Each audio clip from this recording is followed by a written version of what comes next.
lagi-lagi Vario 125. Nah, untuk Vario 125 ini ya Kang, jadi untuk Vario 125 ini katanya keluhannya ini ngempos. Jadi sehabis servis pun katanya dia cuma bertahan 2 hari, kemudian setelah itu dia ngempos lagi. Dan setelah kita mengecek untuk di data EPI-nya, di sini saya menemukan kejanggalan. Nah, untuk data O2 sensornya ini Kang, jadi harusnya tidak seperti ini. Jadi untuk data O2 sensor ini bisa dibilang ini ngaco.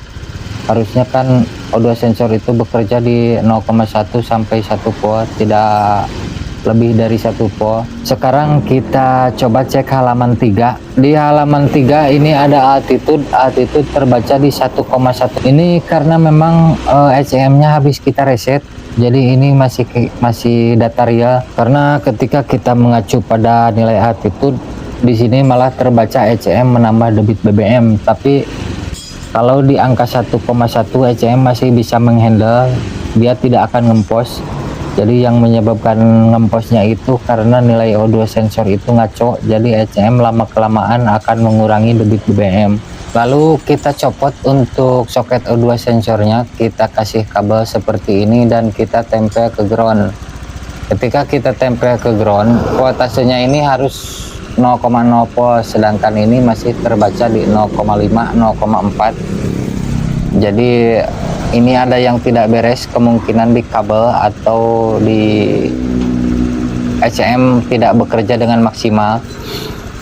Lalu kita melakukan pembongkaran di bagian koper bodi depan, dan setelah kita bongkar kita mengecek untuk di bagian massa.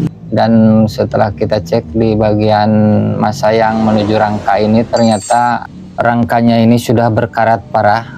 Ini bisa jadi salah satu penyebab ECM tidak bekerja dengan maksimal, sehingga laporan O2 sensor yang real itu tidak bisa diterima oleh ECM. Selanjutnya kita pindahin saja untuk kabel massanya, kita tempel ke dekat ECM, dan ini untuk soket massa ECM-nya juga kita bersihkan. Dan setelah semuanya beres, untuk kabel massanya sudah kita pindahin, dan untuk kabel massa ECM-nya juga sudah kita bersihin, sudah kita pasang semua. Selanjutnya kita mengecek kembali untuk di data O2 sensornya. Sekarang kita tempel kembali untuk kabel yang tadi, ini yang soket O2 sensor menuju ECM. Dan setelah kita tempel di sini, O2 sensornya sudah berada di 0,0 volt. Berarti ini